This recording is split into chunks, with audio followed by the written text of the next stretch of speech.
श्री गुरुचरित्र कथासार अध्याय 24. त्रिविक्रम भारतीचा उद्धार. ओम श्री गणेशाय नमः. ओम श्री सरस्वते नमः. ओम श्री गुरुभ्यो नमः. ओम श्री कुलदेवताये नमः. ओम श्री साईनाथाय नमः. नामधारक सिद्धमुनींना म्हणाला, त्रिविक्रम भारती श्री गुरु नृसिंह सरस्वतींची दांभिक संन्यासी अशी निंदा करीत होता. हे अंतर्ज्ञानाने श्री गुरूंना समजले. त्यानंतर काय झाले ते मला विस्तारपूर्वक सांगा. सिद्धमुनी म्हणाले, नामधारका, ती मोठी अद्भुत कथा आहे. ती मी तुला सविस्तर सांगतो. कुमसी गावचा त्रिविक्रम भारती श्री गुरूंची दांभिक, ढोंगी, संन्यासी अशा शब्दात सतत निंदा करीत असे. सर्व जगाचे मन ओळखणाऱ्या श्री गुरूंना हे समजले. तेव्हा त्याला प्रत्यक्ष भेटून त्याच्या मनातील गैरसमज दूर करावा असे श्री गुरूंनी ठरविले.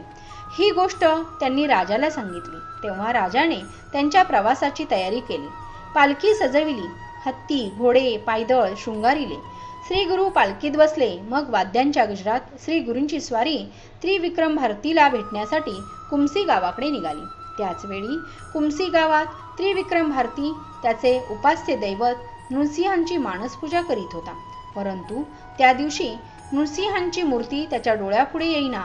त्याने डोळे मिटून खूप प्रयत्न केला, पण नृसिंहांची मूर्ती काही प्रकट होईना. आज असे का होत आहे हे त्याला समजेना. तो निराश झाला.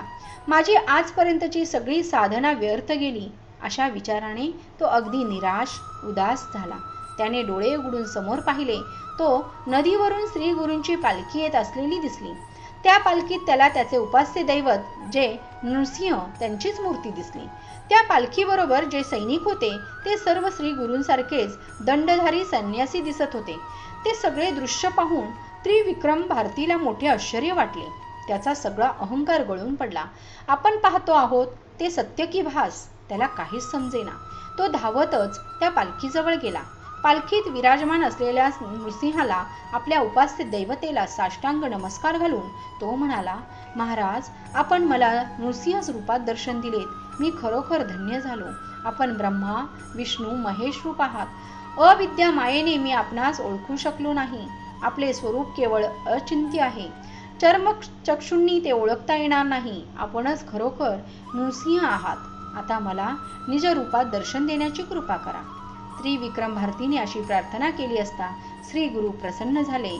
त्यांनी आपली योगमाया आवरून निज रूप दाखविले. त्यावेळी श्री गुरु त्याला म्हणाले, तू आमची निंदा करतोस म्हणूनच आम्ही तुला भेटावयाला आलो. तू मानस पूजेत नृसिंह मूर्तींची पूजा करतोस. त्या नृसिंहाचे तुला दर्शन झाले ना. जे नृसिंह तेच आम्ही आहोत. आता आम्ही दांभिक आहोत का हे तूच ठरव. श्री गुरु असे म्हणाले असता त्रिविक्रम भारतीच्या मनातील संशय नाहीसा झाला. श्री नृसिंह सरस्वती व आपले उपास्य दैवत नृसिंह एकच आहेत. श्री गुरु हे चराचर व्यापक परमात्मा परमेश्वर आहेत याची त्याला खात्री पटली. मग तो श्री गुरूंना शरण गेला व त्यांचे स्तवन करू लागला. तो म्हणाला, स्वामी, मला क्षमा करा. अविद्येमुळे मी आपले स्वरूप ओळखले नाही. आपण परमात्मा परमेश्वर आहात. आपण ज्याच्यावर कृपा कराल तो कळी काळालाही जिंकेल. आपण भवसागर तारक त्रैमूर्ती अवतार आहात. आज आपले चरण दर्शन झाल्याने मी धन्य झालो. आपण भक्तवत्सल कृपामूर्ती आहात. आता माझा उद्धार करा. मी आपणास शरण आलो आहे. माझा स्वीकार करा. त्रिविक्रम भारतीने अशी प्रार्थना केली असता श्री गुरु त्यावर प्रसन्न झाले. त्याच्या मस्तकावर वरद हस्त ठेवून म्हणाले, मी तुझ्यावर प्रसन्न झालो आहे. तुला सद्गती प्राप्त होईल. तुला आता पुनर्जन्म मिळणार नाही असा वर देऊन श्री गुरु गाणगापुरास परत गेले. ही कथा सांगून सिद्धयोगी नामधारकाला म्हणाले, नामधारका, श्री गुरु महात्म्य हे असे आहे. त्रैमूर्ती अवतार असलेले श्री गुरु आपल्या भक्तांचा उद्धार करण्यासाठीच मनुष्य रूपाने राहिले आहेत. त्यांना जे मनुष्य म्हणतील ते सप्तजन्मपर्यंत नरकवास भोगतील. गुरु हाच ब्रह्मा, गुरु हाच विष्णू व गुरु हाच महेश्वर आहे. तो परब्रह्म स्वरूप आहे असे वेद पुराणेही सांगतात. म्हणून श्री गुरु त्रैमूर्ती आहेत अशी दृढ श्रद्धा ठेवावी व त्यांना शरण जावे. श्री गुरुचरित्र कामधेनू आहे. या कलियुगातील ती अमृताची पानपोई आहे.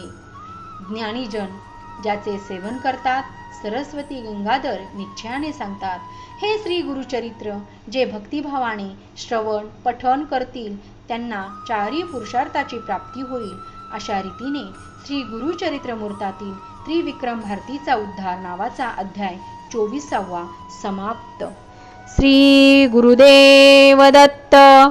श्री गुरुदेव दत्त.